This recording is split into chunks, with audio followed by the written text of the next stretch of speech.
Hello everyone, it is another day on Health is Wealth on Hill Media Africa, where we talk about issues that relate to health. And here with me is Dr. Orioke Oluwalola to shed light on today's topic.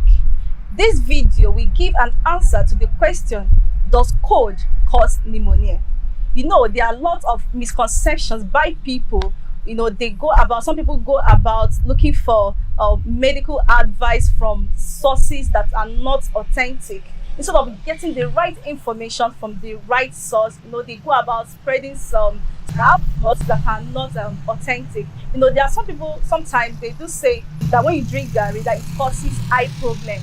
Some people also believe that it's poisonous when you take mango and carbonated drinks. You know, these stories go on and on. There are lots of things, there are lots of misconceptions when it comes to health. So the one that actually got my attention is when I heard that cold causes pneumonia. So I would like to know, doctor, like what can you say about this?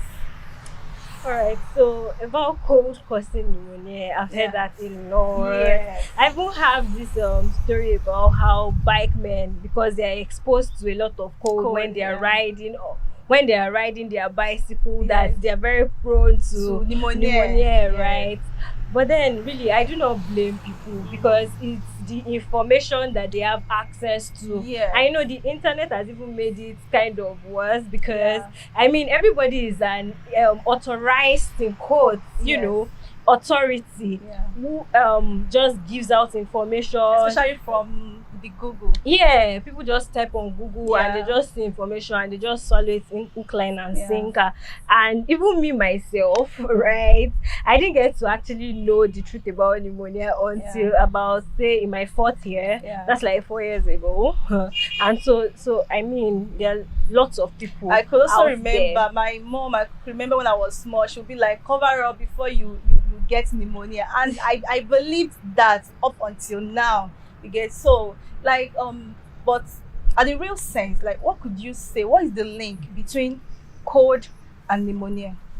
Okay, so I would say cold could cause exposure to like weather not actually heating up, and probably wearing a pullover and all of that could make people come down with respiratory tract infection.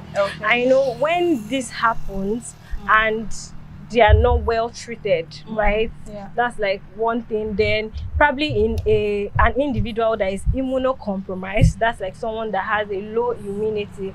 That could be a child, or an elderly person, or someone that has coexisting illnesses, underlying like probably diabetes or something. Their immunity is just reduced, right? So when they have these factors, that's like the immunocompromised states, alongside the age range. People who are old. Alongside that age range. At that point, their immune is suppressed. Right? So when these factors are in place, it's not just that cold directly leads to pneumonia. So cold does not cause pneumonia. It's not like cold actually causes. But then so if you are saying that cold does not cause pneumonia, what are the causes of pneumonia?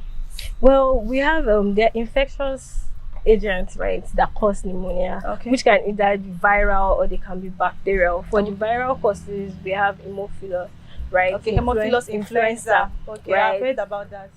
So then for the bacterial causes, strep pneumonia. There's streptococcus pneumonia. Then for people that are immunocompromised, right, we have opportunistic parasite or organisms like Pseudomonas. Right. Then Klebsiella too would also be So you are saying that these infectious agents are the causes of pneumonia? Yes. Okay, so we would like to know what are some of the symptoms of pneumonia, so that one could tell if he or she is down with pneumonia.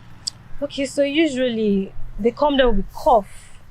And this cough is usually, it would have lasted for maybe 2 weeks, and is usually productive. It's not just dry cough. That's persistent cough. And it's usually productive with this thick kind of phlegm, right? Like a mucus? Mucus-like substance. So they also come out with fast breathing or difficulty in breathing. Yeah, sometimes chest pain. Then they also have fever. Yeah. fever. They have fever too alongside. Okay, So talking about usually- chest pain, there are some people that maybe when they sleep on the floor, waking up in the morning, they will have some pains. They'll be like, it's like I'm caught up with pneumonia. Like, does that mean that cold could like when you sleep on the floor constantly, it could lead to pneumonia? Well, yeah, it's a way to expose yourself to cold. Do you understand? When you sleep on the floor, sometimes the floor is cold, and through that, you might expose yourself to the weather. Like I said earlier, right? What we said, that's cold, if not well treated, and you have those, immunocompromised states, the age range, you could actually still come down with. So you are saying that that means someone could have cold and it will eventually go without the person having pneumonia. Yeah, Right. yeah, sure. Because most of the time, cold is caused by viruses and they are self-limiting. So that means in a space of 2 weeks, we expect that it resolves, person will even recover. without doing anything. Yeah. Pretty much. So that means having pneumonia is more severe, like is a chronic something. Yeah, because it's not chronic per se. I won't say it's chronic. I would just say that it involves the lower part of the respiratory tract. So we call it lower respiratory tract infection, while the cold or the upper respiratory tract infection. Okay, so cold involves the upper respiratory tract, Yes. while pneumonia involves the lower respiratory tract. Yes. Okay, good to get that. Yes. Okay, that is very important. Before we wrap it up, I would also like to know, how can one contract this pneumonia? I would like to know for the sake of our viewers.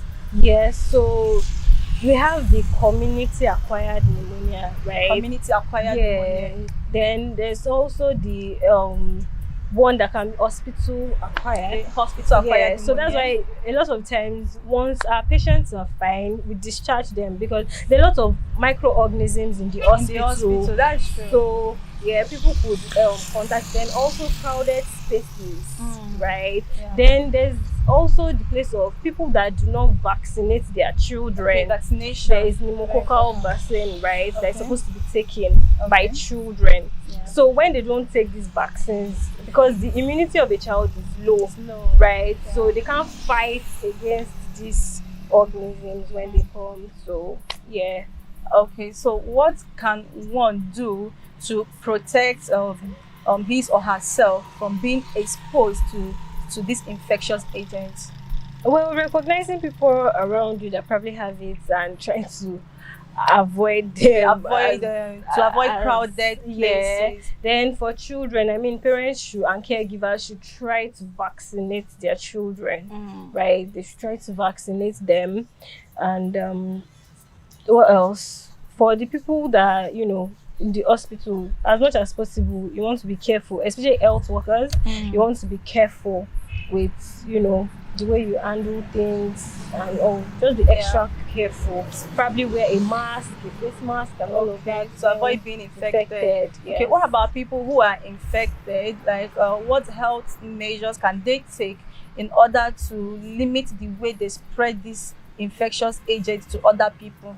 All right, so I think cough is not something that you take lightly, especially when it's productive, right? So health-seeking behavior of people, I think that's like one thing that we need to actually address here. People should learn to go and seek for appropriate health care and not just go over the counter and they are buying antibiotics and at the end of the day they think it's just probably just normal cold, but then they're actually dealing with something more serious. So the health-seeking behavior of people, and when you have it, try to cover your mouth so that you don't spread the droplets on other people.